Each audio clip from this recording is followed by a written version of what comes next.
Le dernier défi est lié à nos valeurs. À force de relativisme et de tolérance dévoyée en mépris de nous-mêmes, le socle de nos valeurs communes est gravement ébranlé.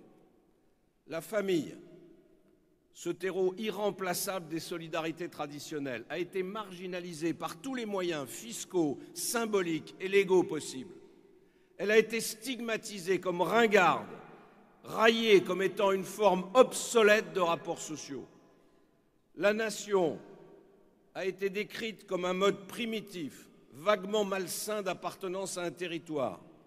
Plutôt qu'une culture traditionnelle, mieux vaudrait un multiculturalisme hors sol. L'homme idéal dont rêvent les socialistes, il ne vient de nulle part. Il ne croit en rien. Il ne se reconnaît aucun héritage. Il n'appartient à aucune terre. Il ne tient au fond à personne d'autre qu'à lui-même.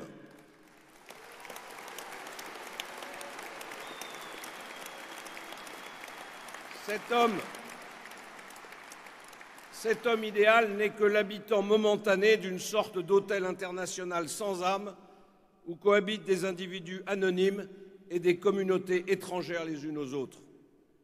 Eh bien, notre société est malade de ne plus savoir qui elle est. Et les forces de la haine et du fanatisme le plus barbare s'engouffrent justement dans cette brèche, profitant de nos hésitations et de nos divisions.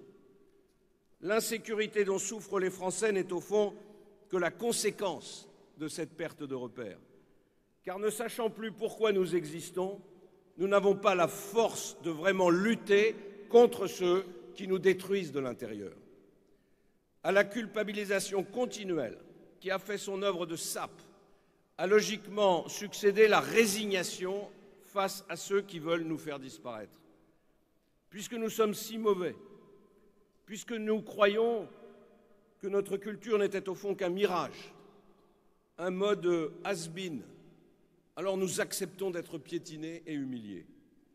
La dégringolade de l'influence française à l'étranger n'a pas d'autre explication. Si la voix de la France porte de moins en moins, c'est tout simplement parce que nous ne savons plus quoi dire.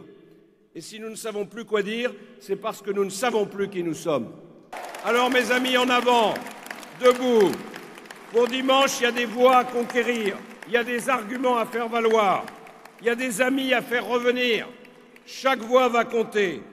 Si vous pensez que la France est ce grand pays qui doit redevenir ce qu'il est, si vous croyez comme moi que la France vous a donné le meilleur d'elle-même, si vous voulez lui rendre tout ce que vous avez reçu d'elle, alors c'est le moment. C'est le moment de lui donner votre volonté.